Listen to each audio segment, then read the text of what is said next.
You're listening to the Savannah Institute's Pioneer Agroforestry Farm Tour Series. This audio recording features Greg Judy of Green Pastures Farm in Central Missouri and was produced by Man Alone Media with support from the North Central SARE program. Be sure to check out the Pioneer Agroforestry Farm Tour video series at savannahinstitute.org. Yeah, my name is Greg Judy. We're here in central Missouri, around Clark, which is halfway between St. Louis and Kansas City. And we have a grazing operation here that we run, and we've got 16 farms that are made up of 12 leased and 4 owned farms, my wife Jan and I. And we do grass-fed beef, grass-fed lamb, hair sheep, pastured pigs, and pastured layers, shiitake mushrooms, some sawmill, and then some lumber. From that we make into some furniture. And so we're doing just everything we can on the land to try and come up with additional income revenues. Here at Green Pastures Farm, we run a grass-fed beef operation. That's kind of the centerpiece of this operation. It is a breed called South Pole, which are grass genetic. They're bred for finishing on grass. And we've been working at this for about 14 to 15 years. And we switched several years ago to a term called mob grazing, where we're actually bunching the animals together and trying to duplicate what happened on the prairies for thousands of years before we exterminated the buffalo. So basically we're using the animals to beat up the ground and get off of it. And so all the dung and all the urine, that hoof traffic, is all left behind us, and we're always moving forward onto the next fresh pasture. And by doing that, we've been able to eliminate a lot of the costly inputs. We don't put down any seed, just hardly any other amendments other than livestock. And so just by using the animals as a mob and moving forward, we're always keeping out the feces. And so we don't have to worm our livestock anymore. We don't have any parasites. Well, they have some probably, but we don't worm anything, and we make them build up resistance. And now our animals, we don't worm anything, not even the baby calves. So there's no vaccinations, because the animals are always being moved onto clean ground. I say the best medicine to give an animal is a fresh, recovered green pasture twice a day. And so that's what we're doing. We're moving our animals twice a day. We have one large mob, about 300 animals, and we're just moving them around this landscape. And we've been able to basically double the amount of animals that we're grazing now in roughly about 10 years. So we went from 4 acres of grass per cow unit down to 2 acres per cow unit. I call that stacking another farm on top of the one you have. When you don't have to buy additional land and yet you can bring in more animals, that's always a win-win proposition. So with management and moving the animals around, you can actually do some pretty economical things on land today. And we're excited about that. We do direct market all of our animals on the farm. Most of the stuff that we raise is sold directly to the customer. And we do have a few wholesale markets, and now we've got into seed stock production. And so we actually have good enough animals now that other people are wanting them, and we have a really good market for bulls and heifers. And so that's exciting. That's another income source that we've derived just from taking our animals and treating them. And basically, folks, we treat our animals well, and we feel like as stockmen, our animals should have a very good life, and they do. I mean, we've converted vegetarians. There's been vegetarians come out here and see how happy and healthy our animals are, and they go back and they're like, you know what? I would eat that meat. And to me, that says a lot right there, because that's a pretty hard thing to do, is to convert somebody and changing what they're doing. But again, it's all back to the livestock. That's what we try and do. We give them a good life. We call ourselves the predators in our herd. What we mean by that is any animal that doesn't perform, we immediately get those animals out of the herd. They're eating our grass. For whatever reason, they're not performing. We just get rid of those. And that's called the predator. In nature, every animal that didn't, propagate or do well in its natural environment, nature just killed them. That's what happened to them. The predators would eat them. And so we don't have the predators anymore, so we have to be that predator. You got to remove the animals that don't work. This is a business. It's regenerative. Each year they come right back again. You have another crop. And that's what I love about the livestock business is we are in the solar energy collection business, folks. We're trying to capture every green leaf, every day of the year as possible so our animals can feed themselves. We don't put up any hay on our farm. What hay we do feed, we buy it, we bring it into the farm. And so if you're in the solar energy business, you got to capture sunlight. And we're converting basically a green blade of grass, which is a herbivore, can eat that and turn it into a valuable protein, grass-finished meat.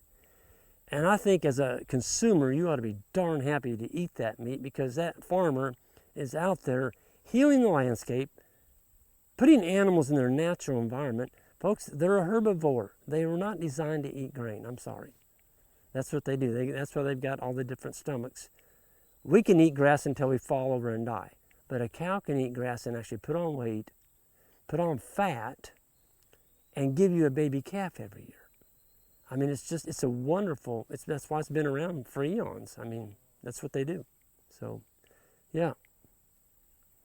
Another centerpiece we brought onto the farm about 14 years ago was the hair sheep. We lease all these farms. We do have weeds, and we were out there trying to clip the weeds, and it just bothered me to burn fossil fuel to get rid of something that maybe an animal would eat. And folks, sheep are forbs. That's what they eat. They eat anything that's got a broadleaf on it. And so they don't really make a very good living on grass. They'll eat grass if that's all they got, but they far prefer poison ivy, poison oak, multiflora rose bushes, thorn trees, all the stuff that cattle won't touch, the sheep will eat. And so that's another species that we brought onto our farm. And so today we've got hair sheep, grass-finished hair sheep lamb that we sell. And again, because we've built a unique breed, we're the only ones probably that I know of that has never wormed a sheep ever. And we developed a parasite-resistant sheep. So the sheep that got wormy, we just got rid of, and we don't use any rams unless their fecal count.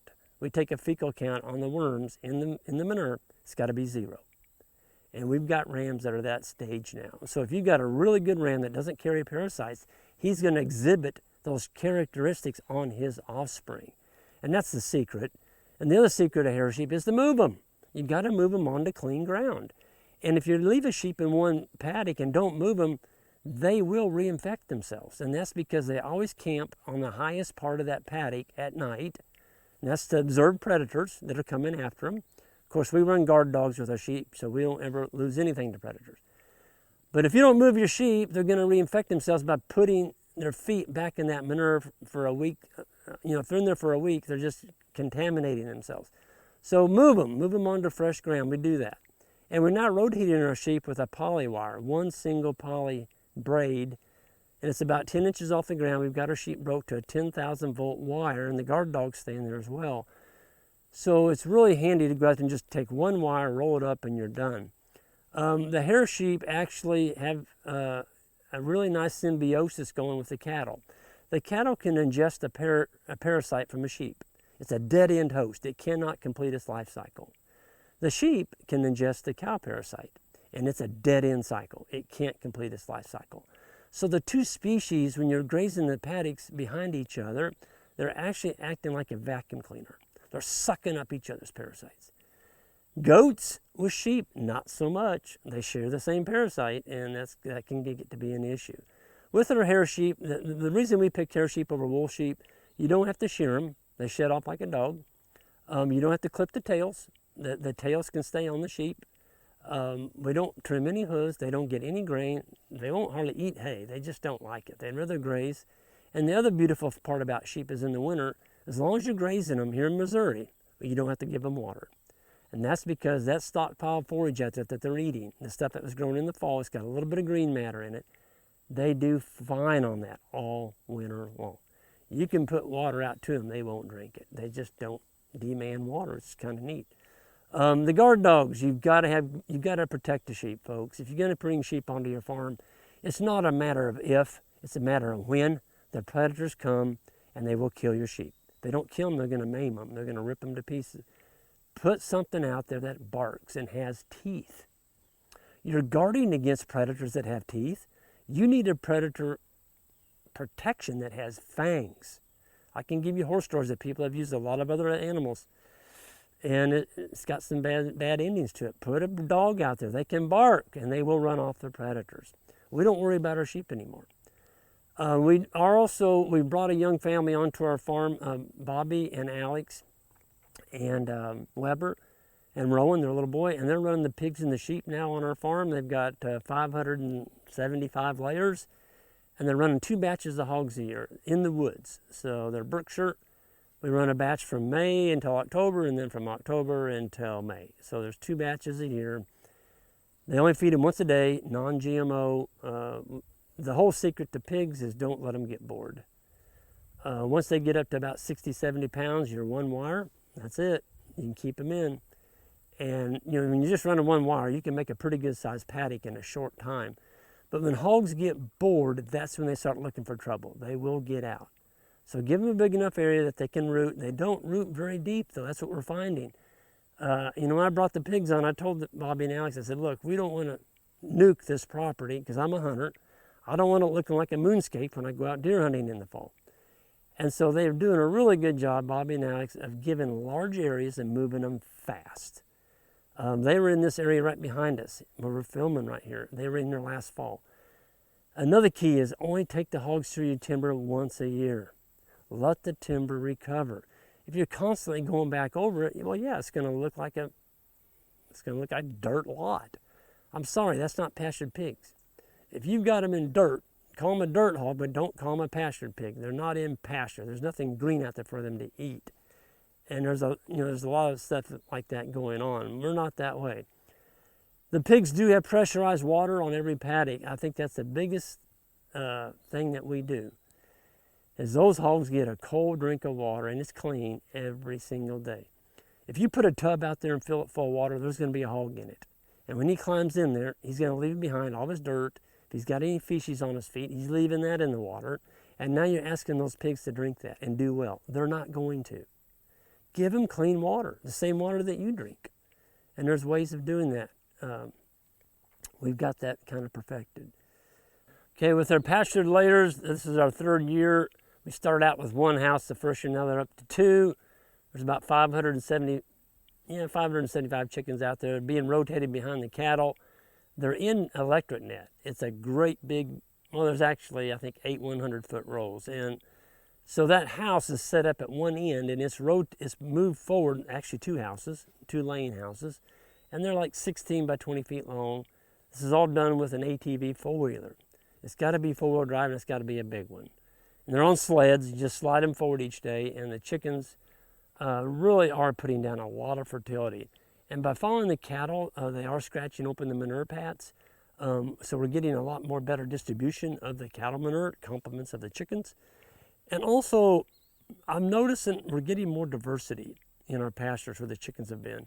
A lot more legumes.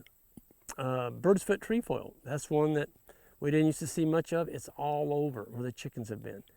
They're stirring that litter right at the ground surface just enough that they're planting a lot of these seeds. And so I've got this wild idea. I'm really liking to see more warm seasons, thinking about maybe putting a little warm season grass seed in the chicken feed and seeing if the chickens can eat that, go through the craw, the gizzard.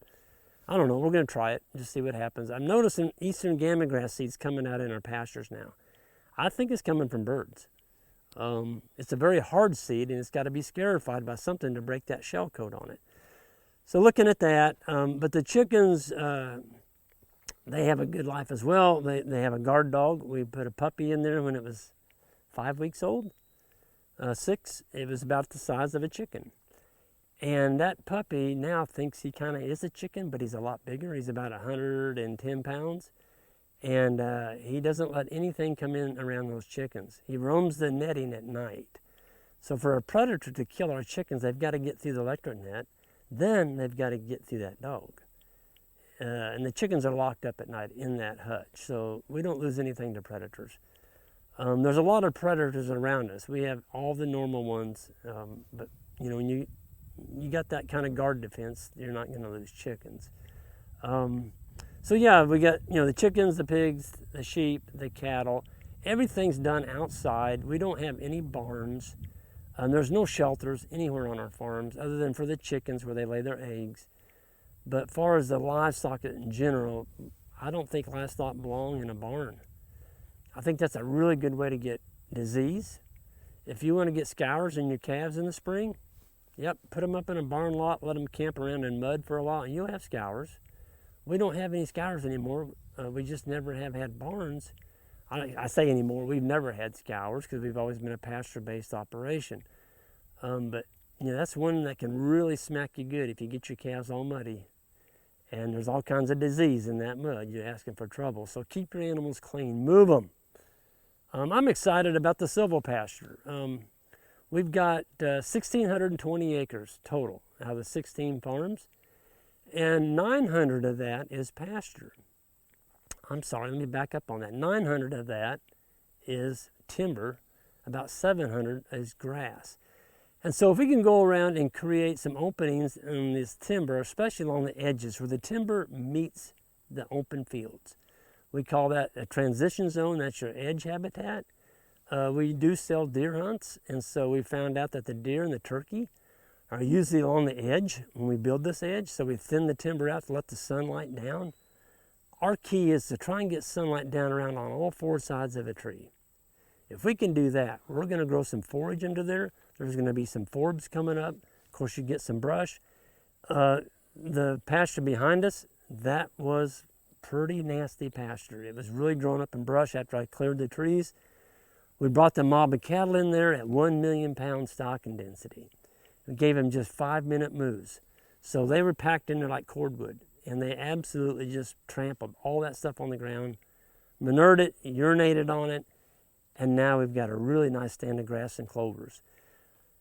On seeding, everybody asks me, what do you seed? We don't seed anything, except for maybe some cow hooves.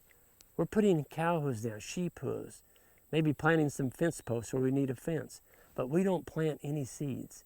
I don't think there's ever been a seeding done that can be done as well as Mother Nature. Think about it. From the time this earth's been created, there's been seed dropped on this land. Why are we bankrupting ourselves going out and buying all this expensive seed when there's seed right underneath our feet? We just need to learn how to graze correctly. And getting into grazing, you've got to get the right tools. And that basically is a poly braid, the temporary polyethylene little tiny rope. I use the braid because it's a lot more durable. And then we use a geared reel to roll it up each day. And then we use temporary step-in post. So we've got high tensile electric fence around all of our farms. On the perimeter, we'll use 5 strands. I do not want my livestock out on that road. There's just too much risk. I mean, if somebody hits one, they're going to be suing you. So make sure you don't skimp on your perimeter fence. Put in a good one and get a good charger. Don't buy a cheap charger. We use Cyclops. That's a really good one. Stafix, Gallagher. Those are my 3 favorites. On post, make sure you don't use steel post. We're talking electricity here, folks. If you got steel posts strung all around your farm with those little clip-on insulators on there, it's going to be a wreck. You're not going to be able to keep that fence hot. There's going to be a deer come along, hit that fence. He's going to knock the insulator off, and the wire is going to come stringing back, and it's going to be what? It's going to be touching the steel post. And you're going to be one of those guys going around and say, well, I tried that electric fence, but it just didn't work. No, you used the wrong tools. Fiberglass, there's a PVC post out there by Timeless, which is really good. The Pasture Pro, which is wood composite post. I just wouldn't use steel. Just not going to do it. I mean, we never have our fences get cold because we don't have steel in them. The other thing on our fencing that we like to do is keep the paddocks bigger. I've ripped out about 80,000 feet of fence over the last 12 years. I'm talking single wire paddock division. I had a lot of little bitty paddocks. That's what we were taught to do. Keep your paddock size larger. I'm saying larger. In my operation, we have paddocks that range from 10 all the way up to 60 to 80 acres, but they're rectangular shape. So we can take our poly braid on these reels and we can divide these paddocks up. And you can shape your paddock however big you need it, depending on how fast your grass is growing. In the springtime, I get this question all the time. Greg, how fast do you rotate your animals? Well, that's a good question. In the springtime, when your grass is growing fast, you want to move them fast. Well, how are you going to move your mob fast if you got thousands of these little tiny paddocks and it's all permanent stuff? You got all these gates. Well, what's a gate when you got water coming down and it's raining? It's a mud pit. We don't have gates anymore. We don't hardly have a gate on our farm if we can help it. So we just raise the wire up, or we'll have a gate, going into like a 60-acre field. But the rest of the time, it's all daily moves or twice daily moves with poly wire. I'll say one more thing about the rotation. When the grass is growing fast, you move fast. When the grass is growing slow, you move your animals slower. You don't want to come back to your pasture before it's completely recovered. And if you do, you're chewing off the grass. It wasn't recovered, and now that plant has to use the roots to grow back. You don't want to do that. You want to use the grass blade to catch that sunlight up there. That's what it is. It's a solar collector panel. And if you take it all off and it's this tall, you don't have any solar panel left. You need to leave a nice piece of grass behind when the cattle are removed from the paddock. I mean, I like to see, 3 to 6 inches of grass left out there, because I know that's going to grow back quickly, even in a drought, which we are under right now. It's a bad one. I mean, there's people that are being forced to sell their whole herds, whole herd dispersals. There's no hay left in the state of Missouri. It's all been sold. There wasn't very much made to begin with because of the drought. And so people are going to have to buckle down and learn to manage their grass. We're still doing fine, but we've been managing. And management means in a drought, you need to sell some of your animals. There's always some animals you need to sell that preserve some of your grass. The other thing is, I go around to farms, we do consulting, or I do, and there'll be 5 or 6 herds grazing on one farm. Folks, you're shooting yourself in the foot. You've got 5 herds going around your farm at the same time. You're never going to have a recovered pasture, ever. You've got to combine your herds. When you combine them, you got a bigger horsepower engine now. So you got more manure, you got more animal impact, and more urine. And so you can trample more, you're going to build more soil faster. Anytime you run a livestock operation, water development is huge. We feel like, if you're going to have good animals and treat them well, they need to have good quality water. And one of our secrets to having healthy animals is not making the animal drink something that we wouldn't drink. If you've got brackish water that has urine and poo in it because you're not keeping your animals out of the water in a pond, that's a no-no. We like fish, and so all of our ponds are stocked with fish. The animals are not allowed into the ponds. We put tanks behind them. The chickens, of course, they get good drinking water. It's cold. It's right off the well, what we're using.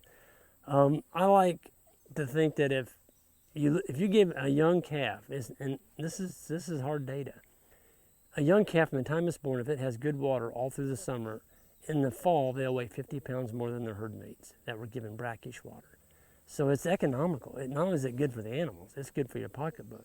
Give them good, high-quality water. So if you don't have any, figure out a way to do it. We build ponds. And I like ponds because once we capture that water on our land, it's kind of ours, and we can meter that stuff out. And when I say a pond, I'm talking something that's deep. It doesn't have to be very big as far as surface area, but I want it to be deep.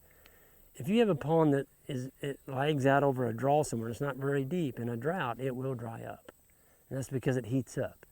The water, shallow water heats up and evaporates. Deep water doesn't. So, invest in some ponds. If you have springs, you can develop those. Keep the cattle out of the springs. Put up a pipe that runs into a tire somewhere. So just be innovative. Figure out how to do the water. Mentioned earlier that we do our farm is made up primarily of leased farms. I started this practice in 1999. I was forced into it, folks. I bought the land, my initial farm, I bought it. I bought the cattle, the equipment. I thought I had to have a tractor and all that crap. And so the bank they had me over a barrel pretty good. And after the first year, I loved what I was doing, but I wasn't making any money. And 2 or 3 years down the road, I could see where I was going to lose my farm. And I was working in town. It still wasn't enough. Folks, you've got to have the idea that maybe you should be able to control the land. You don't have to own it. And so I started looking around the neighborhood, and by golly, there's land out here. It's owned by absentee landowners. There's people that have no intention of running livestock on it. They may have bought it for an investment, or maybe down the road to develop, or whatever, maybe for hunting, or just to come out and ride a four-wheeler on, or maybe build a pond on and fish on, just to enjoy with their family. That's where we come in. We're landscaping architects. That's what we do. We go in and make these farms look pretty. We get rid of the brush. If there's any junk, we take care of that. We'll even build a pond on the farm. And the pond, the cost of that pond is deducted off the lease. And we do negotiate more economical leases. I won't lease a farm today unless I can get it for 7 years. If I can't get a 7-year lease, I'm not interested, because it's going to take me a little while to get the fence up on it, get a water, and then, if somebody's been giving away the hay every year, the forages are in bad shape, it's going to take me a little while to get that turned around. So if you're going to go through all that, you need to have control of the land for at least a minimum of 5 to 7 years. I know people that are leasing it year to year, and I've done that in the past a few times, and I got burned. You just don't keep the lease, and somebody leases it for a higher price. So leasing land frees up your equity. You don't have all your money invested in land. And folks, land is probably the biggest obstacle today of getting young people on the land. It is expensive. Even around here, we're talking $3,000 to $5,000 an acre for pasture land. Well, how's a young person going to go buy 50, 100 acres of that and have any money left over at $5,000? You can't do it, but you can lease it. And our leases, they range from free all the way up to $10 to $15 a year an acre. $10 to $15 an acre per year. Now, these are farms that nobody else wanted. There was no fence on it. There was no water, no loading facility. It was covered in brush. It didn't really look like pasture when we got it. So we had to do some work. But we're willing to go in and work on these farms if we can get an economical lease. If somebody wants to hamstring me and charge me $150 an acre for a lease, I can't go in and do anything for those people. You don't have any incentive. But if you have a cheap lease, you're willing to go in and work on that farm and make it better. And so you're asking yourself, well, what's the landowner getting out of this? Well, you go look at our farms. They look like parks. They're absolutely gorgeous. We have brand new painted posts all the way along, all new fence. We've got legumes growing now. We've got wildlife on every farm. The deer hunters. Everybody says that livestock destroy deer hunting. No, they don't. Not if they're managed correctly. It's unbelievable the deer we're seeing on our farms. We saw yesterday morning, we moved the mob of cattle. Coming back to the pickup truck, we saw 3 10-point bucks. 3 of them following a doe. And that's where we run the cattle and the sheep on that farm. So don't tell me that livestock destroyed hunting. They don't. With good management, you can actually bring more wildlife, higher quality management. You can bring higher quality deer onto your farm. And that's because they're growing more stuff. Folks, animals, especially deer, they're browsers. They're not grazers. They like to have this young stuff. And so the animals, our mob, goes through and busts this stuff down. It comes back vegetative. We've got basically, of the land we graze, which is about 750 acres, you might call it a 750 acre food plot.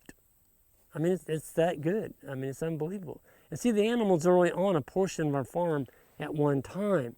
And so the rest of the farm is all being rested in the wildlife, the deer, the turkeys, the bobcats. All these other critters can come in and make use of that farm. And so we're all about that. We like to say, if we can mimic nature and try and stay out of her way as much as possible, not only is our land healthier, our water's more healthy, our animals are healthier, that food, when we process it and sell it to our neighbors, they're healthier. Folks, we have a food problem here in this. We call it cheap food. Well, that's what it is. It's cheap. It doesn't have any nutrients in it because we're growing it out of dead soil. We've nuked it. Folks, you can't grow good food out of dead soil. You got to have biologically rich soil, and that's what our farms are. We're growing topsoil. We're regenerative. And I'll go one step further. We are not sustainable. I don't even want to hear that word. If you're sustaining, because all of our farms are degraded when we get them, nobody else wanted them, why would we want to sustain a degraded resource? We're going to build soil. We're going to regenerate these farms. And that's what we're all about. A little bit about, we're talking silvopasture and different type of trees. One of the trees that we focused in on that seems to like to grow out in our pastures a lot is Honeylocust. And folks, I'll be the first one to admit, I have fought these things my entire life. They're the ones that's got the long thorns on them, but some of them don't. Some of them are thornless.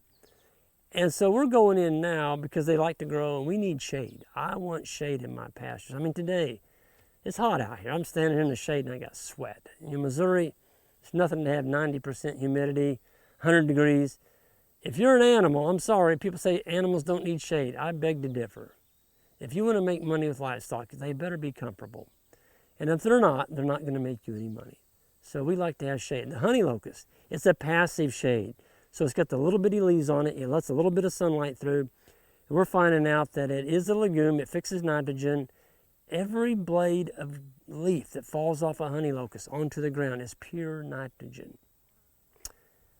The animals come along and harvest this grass under the Honeylocusts. Okay?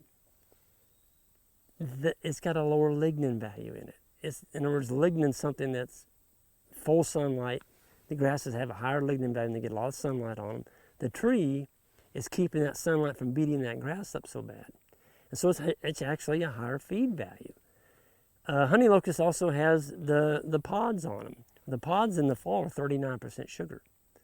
The old timers used to collect them. They would go out and collect them and fill their barn loft full of these honey pods. And they would feed them to their livestock in the barn, because everybody put them in the barn in the old days. They would feed them like corn.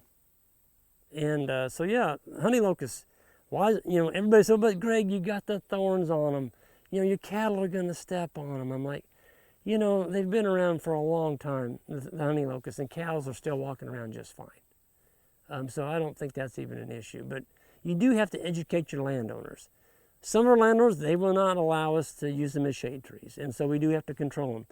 But some of them are, and I'm excited about that. So we'll go in and prune them up to where they grow up really nice, get the side limbs off that are low. And the neat thing about a Honeylocust, it's got a self-rubbing mechanism built into it. The cattle will not be rubbing on them because they got thorns on the side, so you don't have to worry about them, tearing up a Honeylocust. Or sheep. The sheep love Honeylocust. They'll eat the beans. That's the first thing they do. When you turn them into a paddock, those sheep will go right for that Honeylocust. Overall on our farms, we got 1,620 acres. 700 of that is grass. The rest of it's all timber. And we're trying to convert more of this silvopasture every year that we can do that. And we do have our own sawmill now, so we can go in and harvest some of these trees and provide lumber, product that way. The Shiitake logs is another one, and of course firewood. It's all about trying to not just be a cattle farmer or a sheep farmer or a chicken farmer. You need to have a centerpiece to your farm, folks. You need to decide what you're really good at. When you wake up in the morning, what really turns you on? And if you go to work every day doing what you love to do, you never go to work. It's never a job. So make sure your centerpiece operation, the one that's really bringing in the economics, everything else should be fastened onto that. Okay, that's called the hold on, but you need to know what your mothership is. Ours is the grass-fed beef operation, but all this other stuff is just helping out with the grass-fed beef. And so that's kind of what we're about. I'm Greg Judy here in central Missouri, Clark. I'm going to talk a little bit about our Shiitake log mushroom operation. Right now we're looking at the inoculating area. I built an inoculating table, which takes a lot of the repetitious work out of doing it as far as handling the log. When the logs are put up on this table, we go to the far end over here. We got turntables that the logs spin on each end.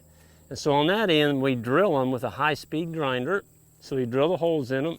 This whole table is loaded full of logs. And then on this end, we actually inoculate them. And we've kind of graduated. We started out with the plain old, you put your spawn in the bucket, and then you set it over your hole, and you push it in. And that works fine if you're going to do, maybe 100 or 200 logs. But when you start getting into, 1,000 or more logs, boy, this guy right here is the cat's meow. So what you do is they come with these styrofoam preloaded cut clips. That goes in there. And then it's got the end that the spawn goes in. You hit it twice, you set it over your hole, and when you go down, it actually puts a little piece of that foam over the hole. So your spawn goes in and it seals it with the foam all in one pass. These things are awesome. We handle all of our stuff through Field and Forest. They're in Wisconsin. They're wonderful people to work with. They got good equipment. But this thing right here, I did right at 500 logs this spring by myself. And it it doesn't take that much time when you're doing it all in one pass. So this eliminated the wax, it eliminated electric skillet, heating the wax, and wax is expensive. It's expensive to get shipped to you. Where here, you just put that little foam plug in there and you're done. And so it's been a big one. I like to have my spawn bucket right here in front of me. So as I'm spinning, the key to a log is you put your hose in about every 6 inches, okay? And then you give the log about 1/3 of a turn and you do it again. And as big as your log is, you just keep doing that until you get the whole log covered. So this particular log has probably about 45 holes in it with spawn. And so when you put your spawn in, this is the setting yard over here. And on the setting yard, again, you want to put this where you want to store your mushrooms at. You don't want to be carrying these things around, the logs. And so these are all being fruited right now. In other words, the mycelium is traveling throughout the sap bark area of that log and colonizing it with mushroom spores. So I wanted to show you on the end here, we'll get a close-up here. This is a perfect size. The outer 1/2 inch of that log is where all the mushrooms are grown on that log. Let's go to the other end where that tag's missing. And if you look there, you can see it real well. That dark ring, that's where all the food is for your mushrooms, okay? This inner part is that's heartwood. There's no food for a mushroom in there. So if you cut a great big log, you can do that if you like, but you're really packing around a lot of weight and it's not going to give you any more mushrooms. You're better off to stay in the 4 to 5 inch. They're a lot lighter, okay? We're kind of different from the industry.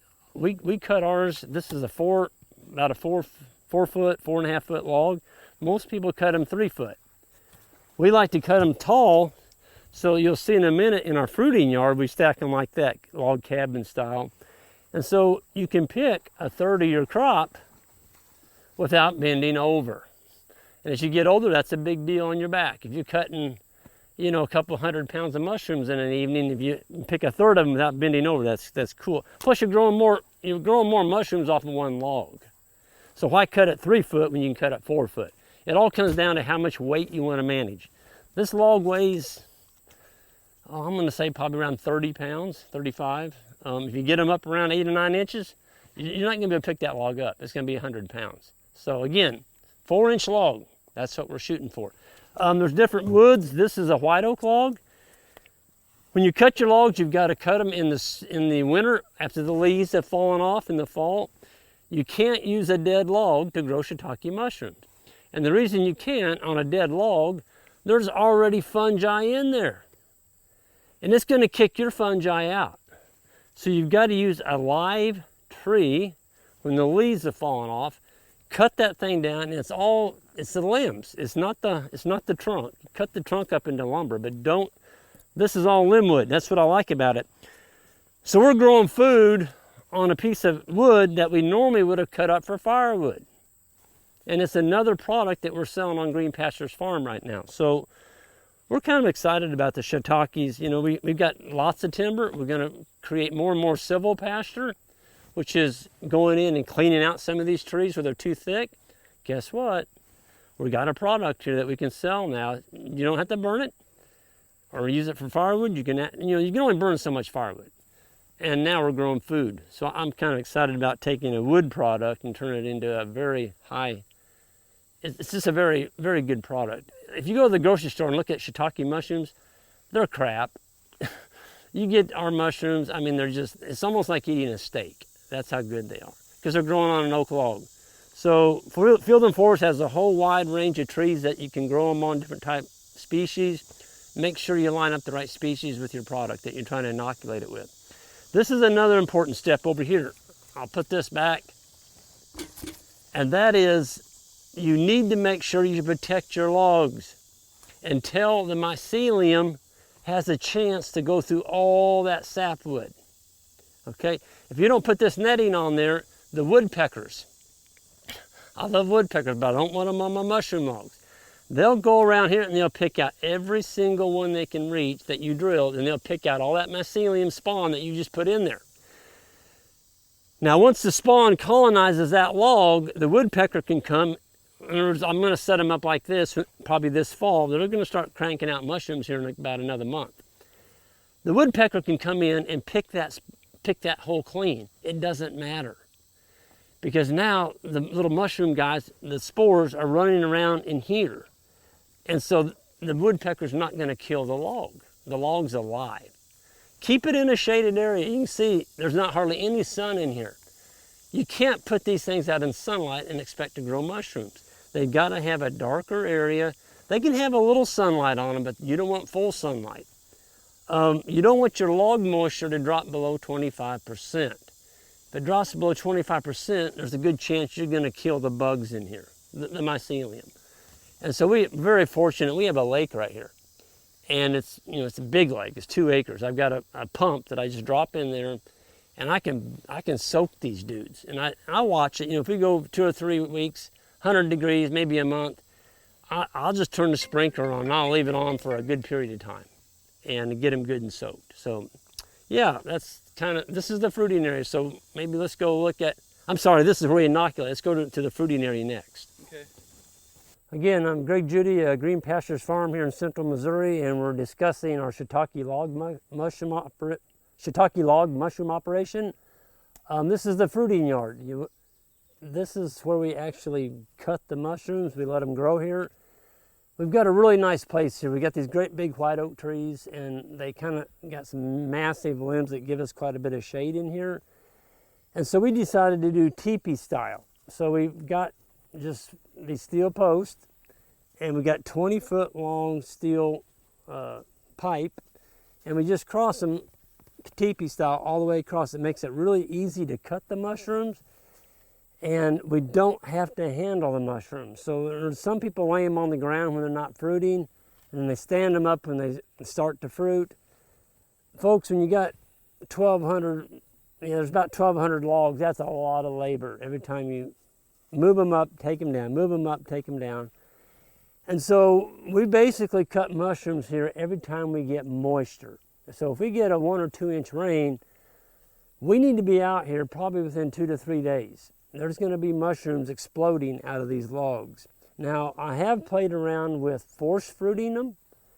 And with force fruiting, you take a log, you submerge it in water, not chlorinated water, but like pond water or rainwater.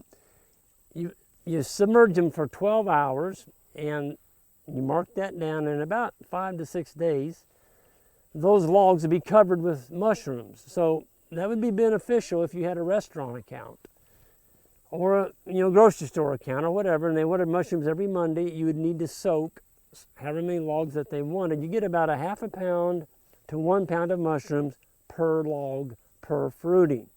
And they'll fruit about 3 times a year. We've got several different varieties in here. We have a wide range, which means from basically the onset of spring all the way till fall, you can expect to grow mushrooms. There is a cool season species in here. They only produce when it's cool. Then I have a warm season that only produces when it's hot. And so what I'm trying to do is cover my bases as many months of the year as I possibly can. These mushrooms are basically, it's just an operation that I played with. I bought a 5-pound bag of spawn. I did 40 logs, and I saw what they did, and I'm like, oh my gosh, I need to ramp this up a bit. And so, just buy you a bag, try it. Don't jump in and do 1,000 logs at the start. Maybe do 20 or whatever, and just see how you get along with it. I will say this, they're very good eating. We have a lot of dried mushrooms. They keep fairly well. If you'll cut the mushroom and put it in an open bag, not plastic, but a paper bag or a cardboard box, and set it in your refrigerator, they'll keep for 10 days. They're better fresh. I mean, everything's better fresh, but they do have a pretty good lifespan on them if you keep them in the refrigerator.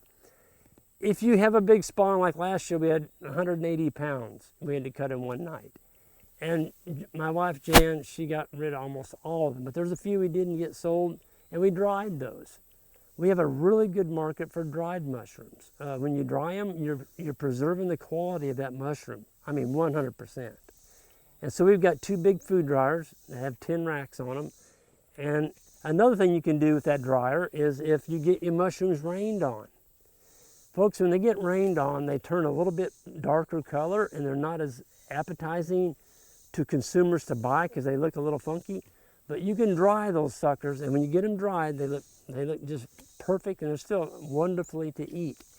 You can take a dried mushroom, put it in a bowl of water, and it'll rehydrate to its original size. I tell people, if you close your eyes and eat one of ours in a pasta dish, it's almost like having a piece of steak. It's that meaty. So it's just, it's another product that we've brought onto our farms. We're still trying to inoculate anywhere from 200 to 400 logs every year. We haven't reached our market yet. I mean, there's more demand than we can produce right now. Grocery stores, health food stores, restaurants, those are your best bets. You can tell your customers, look, that you'll get mushrooms when it rains. And that's kind of what we do. Or you can say, I'll bring them to you every week. If you do that, you're tying yourself down to force fruiting them. You're going to have to soak them. So decide what you want to do, how much labor you have available, and go that route. I think that's pretty much covers what we're doing here. It's something that, again, we can grow food on a resource on our farm. We're all about diversity here at Green Pastures Farm. We like to have as many income streams as possible. So if we're going to bring somebody a quarter of beef or a half a hog, why not bring them a couple pounds of shiitake mushrooms? You need to have some products to offer your customers. So with that, I think that's pretty well wraps it up. Well, when we're developing silvopasture on our farms, which is a direct integration of trees, livestock, and forage, we're taking a leafy area like underneath our feet right here, which is just dry leaves, and we're turning that into silvopasture by opening up the canopy. So we're removing about 70% of the trees. Well, when you cut all these junk trees down, that's what we leave the best trees. And if we got a nice young straight one, we'll leave it as well. But the ones that have gnarly tops and maybe not a really high production tree, those make great shiitake logs. And so we're already cutting them down anyway. It's just one more process to cut them into 4-foot pieces rather than chopping up in little pieces for firewood. So it's less cutting. You can grow food on it, and we're out there anyway. So we're using this time of developing silvopasture to also bring in more logs. It's a win-win combination for us. All right, one topic I wanted to cover a little bit here at Green Pastures Farm that we have been doing now for, I guess, around 10 or 11 years. We've started an internship program. And one of the reasons we've done that is there's really a missing link out here. And that is for young people that have the ambition and the passion, but they don't have the means. I mean, how are you gonna go find out how to do this stuff? You can't go to a university. There's nobody teaching what we're talking about here today. You can't go find that out. And so I say the best way to do that is to go and offer your internship. If you can get an internship at a farm that's doing what you want to do. And if you can do that, first of all, you're not going to incur any debt. Usually there's a stipend. You get so much a month, and food and your board and your utilities are paid, stuff like that. And that's what we do. We have an internship house on our farm. And so what we're trying to do is teach young people, not even just young, we have some people as old as 40. And, we show them the enterprise, what we're doing. They get to work and they get to build their confidence in what we're doing. Then the longer they're here, the more responsibility we place on their shoulders. And when they leave here, they've got a really good grip on what it takes to run a grass-fed operation. And so I think it's something that as farmers, what's the average age of the farm in the United States today? It's in the 60s, And we need more young people that have this energy level that want to do something that are being held out of agriculture today. And I get tired of the mainstream agriculture. Well, we'll give you a loan. Well, how about teaching them something so they don't go out and get a big loan and this thing blows up in their face because they did everything wrong? I mean, go find an accomplished grazer or somebody that maybe it's mushrooms. I don't care what it is. Find somebody that's really good at it. And see if you can get an internship on that farm. Folks, our goal is we'll take somebody here for, we prefer a year. But you cannot come onto my farm unless you have passion. If you don't have passion, just don't even bother. Don't waste the person's time. You have got to wake up in the morning and have this energy that this is what you really want to do. You got to be excited about it. And you got to be willing to put in the work and the sweat to get there. And that's the beautiful thing about our country today. You can be anything you want to be if you have the passion and the desire to accomplish that goal. So, I'm excited. I want to thank you all for your time today, listening to me go on about our operation. But, Jan and I, my wife, we have Green Pastures Farm website. It's greenpasturesfarm.net. You can go on there and find out more about us. There's some articles that I've wrote. And, everyone have a great day, and thank you for your time.